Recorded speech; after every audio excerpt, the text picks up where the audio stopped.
हरे कृष्ण।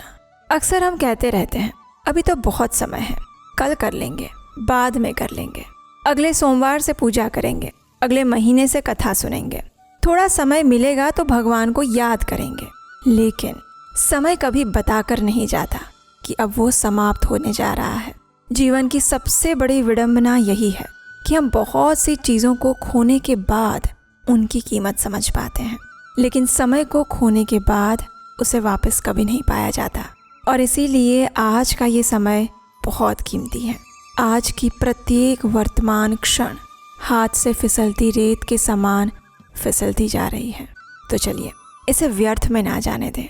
व्यर्थ की चिंताओं से निकाल कर महादेव की कथाओं को समर्पित करते हैं और इस पवित्र श्रावण मास में अपनी मानसिक चेतना को भगवान के प्रति समर्पित करते हुए हमारी आज की शिव महापुराण कथा श्रृंखला को आगे बढ़ाते हैं और सुनते हैं आज की शिव पुराण कथा।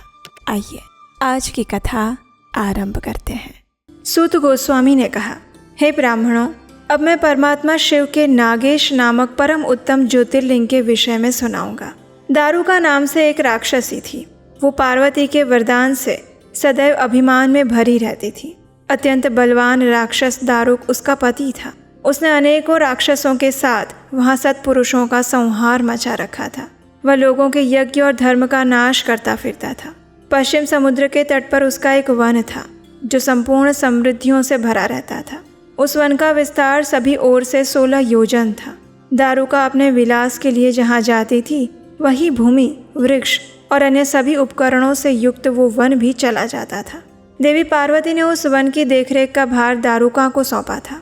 दारुका अपने पति के साथ इच्छा अनुसार विचरण करती। राक्षस दारुक और अपनी पत्नी दारुका के साथ वहाँ रहकर सबको भय देता रहता। उससे पीड़ित हुई प्रजा ने महर्षि औरव की शरण में जाकर उनको अपना दुख सुनाया। शरणागतों की रक्षा के लिए राक्षसों को ऋषि ने श्राप दिया कि राक्षस अगर पृथ्वी पर प्राणियों की हिंसा या यज्ञों का विध्वंस करेंगे तो उसी समय अपने प्राणों से हाथ धो बैठेंगे। जब देवताओं ने ये बात सुनी तो उन्होंने दुराचारी राक्षसों पर चढ़ाई कर दी। राक्षस घबरा गए। अगर वे लड़ाई में देवताओं को मारते तो मुनि के श्राप से स्वयं मर जाते और अगर नहीं मारते तो पराजित होकर भूखे मर जाते। इस अवस्था में राक्षसी दारुका ने कहा कि भवानी के वरदान से मैं इस सारे वन को जहाँ चाहूँ ले जा सकती हूँ। इतना कहकर वो समस्त वन को ज्यों का त्यों लेकर समुद्र में जा बसी। राक्षस लोग पृथ्वी पर न रहकर जल में निर्भय रहने लगे और वहाँ के प्राणियों को पीड़ा देने लगे। एक बार बहुत सी नावें उधर आ निकली जो मनुष्यों से भरी थी। राक्षसों ने उनमें बैठे हुए सभी लोगों को पकड़ लिया, बेड़ियों से बांधकर कारागार में डाल दिया। उन्हें बारंबार धमकियां देने लगे और उसमें सुप्रिय नाम से प्रसिद्ध एक वैश्य था जो उस दल का सरदार था। वो बड़ा सदाचारी, भस्म रुद्राक्षधारी और भगवान शिव का भक्त था। सुप्रिय शिव की पूजा किए बिना भोजन नहीं करता था। वो स्वयं तो शंकर का पूजन करता ही था। बहुत से अपने साथियों को भी उसने शिव की पूजा सिखा दी थी और फिर सभी लोग ओम नमः शिवाय मंत्र का जप और शंकर जी का ध्यान करने लगे। सुप्रिय को भगवान शिव का दर्शन भी होता था। दारुक राक्षस को जब इस बात का पता चला तब उसने आकर सुप्रिय को धमकाया। उसके साथी राक्षस सुप्रिय को मारने दौड़े और उन राक्षसों को आया देखकर सुप्रिय के नेत्र भय से कातर हो गए। वो बड़े प्रेम से शिव का चिंतन और उनके नामों का जप करने लगा। वो भगवान से प्रार्थना करते हुए कहने लगा, हे प्रभु, हे भक्त वत्सल शिव, हमें इस दुष्ट से बचाइए। आप ही मेरे सर्वस्व हैं। मैं आपका हूँ, आपके अधीन हूँ। आप ही सदा मेरे जीवन और प्राण हैं। सुप्रिय की इस प्रकार प्रार्थना करने पर भगवान शंकर एक विवर से निकल पड़े। उनके साथ ही 4 दरवाजों का एक उत्तम मंदिर प्रकट हुआ। उसके मध्य भाग में अद्भुत ज्योतिर्मय शिवलिंग प्रकाशित हो रहा था। उसके साथ शिव परिवार के सभी लोग विद्यमान थे। सुप्रिय ने उनका दर्शन करके पूजन किया। पूजित होकर भगवान शंभु ने प्रसन्न होकर स्वयं पशुपत अस्त्र लेकर प्रधान राक्षसों, उनके सारे उपकरणों और सेवकों को नष्ट कर दिया और अपने भक्त सुप्रिय की रक्षा की। उसके बाद भगवान शंभु ने उस वन को ये वर दिया कि आज से इस वन में सदा ब्राह्मण, क्षत्रिय, वैश्य और शूद्र, इन 4 वर्णों के धर्मों का पालन होगा। यहाँ श्रेष्ठ मुनि निवास करेंगे और तमोगुणी राक्षस इसमें कभी नहीं आ सकते। शिव धर्म के उपदेशक, प्रचारक और प्रवर्तक लोग इसमें निवास करें। उसी क्षण राक्षसी दारुका ने दीन भाव से देवी पार्वती की स्तुति करना आरंभ किया। इससे देवी पार्वती प्रसन्न हो गई और बोली, बताओ तेरा क्या कार्य करूं। तब उसने कहा, मेरे वंश की रक्षा कीजिए। तब देवी पार्वती ने कहा, मैं अवश्य तेरे कुल की रक्षा करूंगी। ऐसा कहकर देवी भगवान शिव से कहने लगी, हे नाथ, आपकी ये बात युग के अंत में सच्ची होगी, तब तक तामसी सृष्टि भी रहे, ऐसा मेरा विचार है। मैं भी आपकी ही हूँ और आपके ही आश्रय में हूँ, इसलिए आप मेरी बात को भी प्रमाणित कीजिए। ये राक्षसी दारुका देवी है, मेरी शक्ति है और राक्षसियों में बलिष्ठ है। ये राक्षस पत्नियां जिन पुत्रों को उत्पन्न करेंगी वे सब मिलकर इस वन में निवास करें, ऐसी मेरी इच्छा है। तब भगवान शिव ने कहा, यदि तुम ऐसी बात कहती हो तो मेरा ये वचन सुनो। मैं भक्तों का पालन करने के लिए प्रसन्नता पूर्वक इस वन में रहूंगा। जो पुरुष यहाँ वर्ण धर्म के पालन में तत्पर होकर मेरा प्रेम पूर्वक दर्शन करेगा वो चक्रवर्ती राजा होगा। कलयुग के अंत और सतयुग के आरंभ में महासेन का पुत्र वीरसेन राजाओं का भी राजा होगा। वो मेरा भक्त और अत्यंत पराक्रमी होगा। यहाँ आकर मेरा दर्शन करेगा और दर्शन करते ही वो चक्रवर्ती सम्राट हो जाएगा। इस प्रकार अनेक लीलाएं करने वाले वे दंपति परस्पर हास्ययुक्त वार्तालाप करके स्वयं वहां स्थित हो गए और ज्योतिर्लिंग स्वरूप महादेव जी वहां पर नागेश्वर कहलाए और शिवा देवी नागेश्वरी के नाम से विख्यात हुई। और इस प्रकार नागेश्वर ज्योतिर्लिंग तीनों लोगों की संपूर्ण कामनाओं को सदैव पूर्ण करने वाला है। जो प्रतिदिन आदर पूर्वक नागेश्वर के प्रादुर्भाव का ये प्रसंग सुनता है या सुनाता है वह बुद्धिमान मानव महापातकों का नाश करने वाले संपूर्ण मनोरथों को प्राप्त कर लेता है। हे ऋषिगण, अब मैं आगे की रामेश्वर नामक ज्योतिर्लिंग की कथा सुनाता हूँ। भगवान विष्णु के राम अवतार में जब रावण सीता जी को हरकर लंका में ले गया तब सुग्रीव के साथ 18 पद्म वानर सेना लेकर श्री राम समुद्र तट पर आए। वहाँ वे विचार करने लगे कि कैसे हम इस समुद्र को पार करेंगे, किस प्रकार रावण को जीतेंगे। और उतने में श्री राम को प्यास लगी। उन्होंने जल मांगा और वानर मीठा जल लेकर आए। श्री राम ने प्रसन्न होकर वो जल लिया और तब तक उन्हें स्मरण हो आया कि मैंने अपने स्वामी भगवान शंकर का दर्शन तो किया ही नहीं, फिर जल कैसे ग्रहण कर सकता हूँ। ऐसा कहकर उन्होंने उस जल को नहीं पिया। जल रख देने के बाद रघुनंदन ने पार्थिव पूजन किया। 16 उपचारों को प्रस्तुत करके विधि पूर्वक शंकर जी की अर्चना की। प्रणाम और दिव्य स्तोत्रों द्वारा यत्न पूर्वक शंकर जी को संतुष्ट किया और उनसे प्रार्थना करते हुए कहा, हे उत्तम व्रत का पालन करने वाले स्वामी देव महेश्वर, आपको मेरी सहायता करनी चाहिए। आपके सहयोग के बिना मेरे कार्य की सिद्धि अत्यंत कठिन है। रावण भी आपका ही भक्त है, वो सबके लिए सर्वथा दुर्जय है, लेकिन आपके दिए हुए वरदान से वो सदैव दर्प में भरा रहता है। इधर मैं भी आपका दास हूँ, सर्वथा आपके अधीन रहता हूँ। ये विचार करके आपको मेरे प्रति पक्षपात करना चाहिए। इस प्रकार प्रार्थना करके बारंबार नमस्कार करके उन्होंने उच्च स्वर से भगवान शिव के नाम का जय घोष किया, उनका स्तवन किया और फिर उनके मंत्र जप और ध्यान में तत्पर हो गए। उस समय भगवान शंकर उन पर बहुत प्रसन्न हुए। वे ज्योतिर्मय महेश्वर वामांग भूता पार्वती देवी और पार्षद गणों के साथ वहां पर प्रकट हो गए। और तब भगवान शिव ने कहा, श्री राम, आपका कल्याण हो, वर मांगिए। तब भगवान श्री रामचंद्र जी ने लंका में रावण के साथ होने वाले युद्ध में अपने लिए विजय की प्रार्थना की और फिर से उन्होंने कहा, हे स्वामी, अगर आप संतुष्ट हैं तो जगत के लोगों को पवित्र करने और दूसरों की भलाई करने के लिए सदैव यहाँ निवास करिए।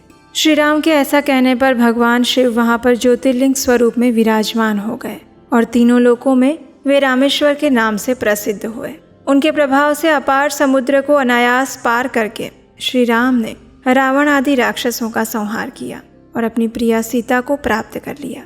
और तभी से इस भूतल पर रामेश्वर की अद्भुत महिमा का प्रसार हुआ। भगवान रामेश्वर सदा भोग और मोक्ष देने वाले हैं। वे भक्तों की इच्छा पूर्ण करते हैं। जो दिव्य गंगा जल से रामेश्वर शिव को भक्ति पूर्वक स्नान कराता है वो जीवन मुक्त हो जाता है। अब मैं घुश्मेश नामक ज्योतिर्लिंग के प्रादुर्भाव का और उसके महात्म्य का वर्णन करता हूँ। दक्षिण दिशा में एक श्रेष्ठ पर्वत है, उसका नाम देवगिरी है। वो देखने में अद्भुत और अत्यंत शोभामय है। उसी के निकट कोई भरद्वाज कुल में उत्पन्न सुधर्मा नामक ब्रह्मवेत्ता ब्राह्मण रहते थे। उनकी प्रिय पत्नी का नाम सुदेहा था। वो सदा शिव धर्म के पालन में तत्पर रहती थी, घर के कामकाज में कुशल थी और सदा पति की सेवा में लगी रहती थी। सुधर्मा भी देवताओं और अतिथियों के पूजक थे।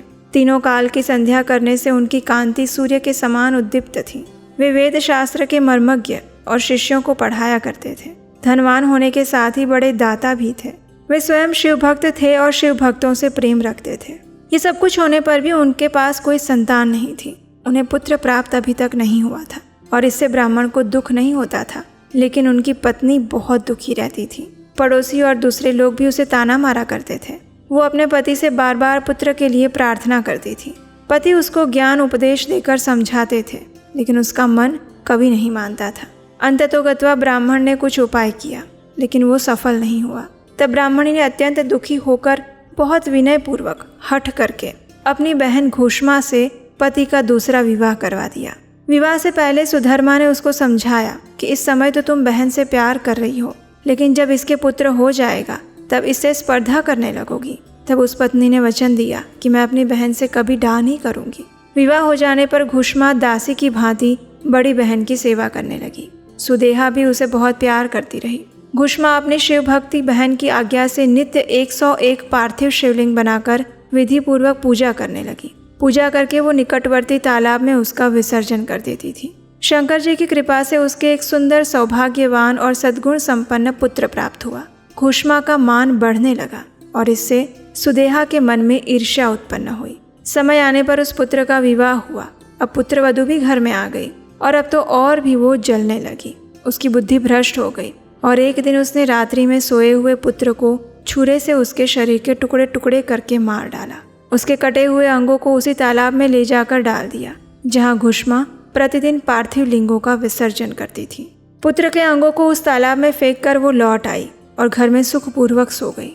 घुष्मा जब सवेरे प्रातःकाल प्रतिदिन का पूजन आदि करने लगी और श्रेष्ठ ब्राह्मण सुधर्मा भी स्वयं नित्य कर्म में लग गए, उसी समय उनकी ज्येष्ठ पत्नी सुदेहा भी उठी और बड़े आनंद से घर के कामकाज करने लगी, क्योंकि उसके हृदय में जो ईर्ष्या की आग थी वो अब बुझ चुकी थी। प्रातःकाल जब बहू ने उठकर अपने पति की शैया को देखा तो वह खून से भीगी हुई दिखाई दी। उस पर शरीर के कुछ टुकड़े दृष्टिगोचर हुए और इससे उसको बड़ा दुख हुआ। उसने अपनी सास घुष्मा के पास जाकर सारी चीजें बताई। उसने कहा, हे उत्तम व्रत का पालन करने वाली आर्ये, आपके पुत्र कहाँ गए? उनकी शैया रक्त से सनी हुई है, उस पर शरीर के कुछ टुकड़े दिखाई दे रहे हैं। मैं तो मारी गई, किसने ये दुष्टकर्म किया है? ऐसा कहकर वो पत्नी भांति भांति से करुण विलाप करने लगी। सुधर्मा की बड़ी पत्नी सुदेहा भी उस समय हाय हाय करके रोने लगी, लेकिन मन ही मन वो हर्ष से भरी हुई थी। घुष्मा भी उस समय उस वधू के दुख को सुनकर अपने नित्य पार्थिव पूजन के व्रत से विचलित नहीं हुई। उसने प्रेम पूर्वक भगवान शिव का पूजन किया। अपने बेटे को देखने के लिए वो उत्सुक नहीं हुई और उसके पति की भी ऐसी ही अवस्था थी। जब तक उन दोनों का नित्य नियम पूरा नहीं हुआ तब तक उन्हें दूसरी किसी भी बात की चिंता नहीं हुई। दोपहर को पूजन समाप्त करने के बाद घुष्मा ने अपने पुत्र की भयंकर शैया पर दृष्टिपात किया और उसके मन में किंचित मात्र भी कोई दुख नहीं था। वो सोचने लगी, जिसने बेटा दिया था वे ही इसकी रक्षा करेंगे। वे भक्त प्रिय कहलाते हैं, काल के भी काल हैं और सत्पुरुषों के आश्रय हैं। एकमात्र वे प्रभु सर्वेश्वर शंभु ही हमारे रक्षक हैं। अतः अब मेरे चिंता करने से क्या होगा? इस तत्व का विचार करके उसने शिव के भरोसे धैर्य धारण किया। वो पूर्ववत पार्थिव शिवलिंगों को लेकर स्वस्थ चित्त से शिव के नामों का उच्चारण करती हुई उस तालाब के किनारे गई। उन पार्थिव लिंगों को तालाब में डालकर जब वह लौटने लगी तो उसे अपना पुत्र उसी तालाब के किनारे खड़ा दिखाई दिया। अपने उस पुत्र को जीवित देखकर उसकी माता घुष्मा को ना तो हर्ष हुआ और ना विषाद। वो पहले की तरह स्वस्थ बनी रही। इसी समय संतुष्ट हुए ज्योति स्वरूप महेश्वर शिव शीघ्र ही उसके सामने प्रकट हुए और शिवजी ने कहा, हे सुमुखी, मैं तुम पर प्रसन्न हूँ, वर मांगो। तुम्हारी दुष्टा सौत बड़ी बहन ने इस बच्चे को मार डाला था, इसलिए मैं उसे त्रिशूल से मारूंगा। तब घुष्मा ने शिवजी को विनम्रता पूर्वक प्रणाम करते हुए कहा, हे नाथ, ये सुदेहा मेरी बड़ी बहन है, आप उसकी रक्षा कीजिए, मारिए मत। तब शिवजी ने कहा, उसने तो बड़ा भारी अपकार किया है, फिर तुम उस पर उपकार क्यों कर रही हो? दुष्ट कर्म करने वाली सुदेहा तो मारने योग्य है। तब घुष्मा ने कहा, हे देव, आपके दर्शन मात्र से कोई भी पातक नहीं ठहरता। इस समय आपका दर्शन करके उसका पाप भी भस्म हो जाए। जो अपकार करने वालों पर भी उपकार करता है, उसके दर्शन मात्र से पाप बहुत दूर भाग जाते हैं, ऐसा मैंने सुना हुआ है। घुष्मा के ऐसा कहने पर दया सिंधु महेश्वर अत्यंत प्रसन्न हुए और उन्होंने घुष्मा से कहा, हे घुष्मे, तुम कोई और वर मांगो, मैं तुम्हारे लिए हितकर वर अवश्य दूंगा। मैं तुम्हारी इस भक्ति से और विकार शून्य स्वभाव से अत्यंत प्रसन्न हूँ। भगवान शिव की बात सुनकर घुष्मा ने कहा, हे प्रभु, अगर आप वर देना चाहते हैं तो लोगों की रक्षा के लिए सदैव यहाँ निवास कीजिए और मेरे नाम से ही आपकी ख्याति होनी चाहिए। तब महेश्वर शिव ने अत्यंत प्रसन्न होकर कहा, मैं तुम्हारे ही नाम से घुष्मेश्वर कहलाऊंगा सदैव यहाँ निवास करूँगा और सबके लिए सुखदायक होऊंगा। आज से मेरा ये शुभ ज्योतिर्लिंग घुश्मेश नाम से प्रसिद्ध होगा। यह सरोवर शिवलिंगों का आलय हो जाए और इसीलिए इसकी तीनों लोकों में शिवालय नाम से प्रसिद्ध हो। यह सरोवर सदा दर्शन मात्र से संपूर्ण अभिष्टों का देने वाला हो। तुम्हारे वंश में होने वाले 101 पीढ़ियों तक ऐसे ही श्रेष्ठ पुत्र उत्पन्न होंगे और उसमें कोई संशय नहीं। वे सबके सब सुंदर स्त्री, उत्तम धन और पूर्ण आयु से संपन्न होंगे, चतुर और विद्वान होंगे, उदार तथा भोग और मोक्ष रूपी फल पाने के अधिकारी होंगे। ऐसा कहकर भगवान शिव वहां से अंतर्ध्यान हो गए और उस ज्योतिर्लिंग के रूप में स्थित हो गए और तभी से उनकी घुश्मेश नाम से प्रसिद्धि हुई। जो इन ज्योतिर्लिंगों की कथा को पढ़ता है या सुनता है वो सब पापों से मुक्त हो जाता है और भोग तथा मोक्ष प्राप्त करता है। इस कथा को आगे बढ़ाते हुए सूत गोस्वामी कहते हैं, हे ऋषिगण, अब मैं आपको शिव संबंधी तत्वज्ञान का वर्णन करूंगा। इस शिव ज्ञान को मैंने जैसा सुना है वैसा ही तुम्हें बता रहा हूँ। ये अत्यंत गुह्य और परम मोक्ष स्वरूप है। ब्रह्मा, नारद, सनक आदि मुनि, व्यास और कपिल, इनके समाज में इन्हीं लोगों ने निश्चय करके ज्ञान का जो स्वरूप बताया है उसी को यथार्थ ज्ञान समझना चाहिए। संपूर्ण जगत शिवमय है। ये ज्ञान सदा अनुशीलन करने योग्य है। सर्वज्ञ विद्वान को यह निश्चित रूप से जानना चाहिए कि शिव सर्वमय है। ब्रह्मा से लेकर तृण पर्यंत जो कुछ जगत दिखाई देता है वो सब शिव है। वे महादेव जी ही शिव कहलाते हैं। जब उनकी इच्छा होती है तब वे इस जगत की रचना करते हैं। वे ही सबको जानते हैं, उनको कोई नहीं जानता। वे इस जगत की रचना करके स्वयं इसके भीतर प्रविष्ट होकर दूर रहते हैं। वास्तव में उनका इसमें प्रवेश नहीं हुआ है क्योंकि वे निर्लिप्त सच्चिदानंद स्वरूप है। संपूर्ण दर्शनों में मतभेद ही दिखाया जाता है, लेकिन वेदांती नित्य अद्वैत तत्व का वर्णन करते हैं। जीव परमात्मा शिव का ही अंश है, परंतु अविद्या से मोहित होकर अवश हो रहा है और अपने को शिव से भिन्न समझता है। जो विद्वान पुरुष वेदांत मार्ग का आश्रय लेकर उनके साक्षात्कार के लिए साधना करता है उसे वो साक्षात्कार रूप फल अवश्य प्राप्त होता है। जैसे समुद्र, मिट्टी अथवा सुवर्ण ये उपाधि भेद से नाना तत्वों को प्राप्त होते हैं, उसी प्रकार भगवान शंकर भी उपाधियों से ही अनेक रूपों में भासते हैं। केवल भ्रम से भरी हुई बुद्धि के द्वारा ही उसमें भेद की प्रतीति होती है। जैसे भ्रम दूर होता है, भेद बुद्धि का नाश हो जाता है।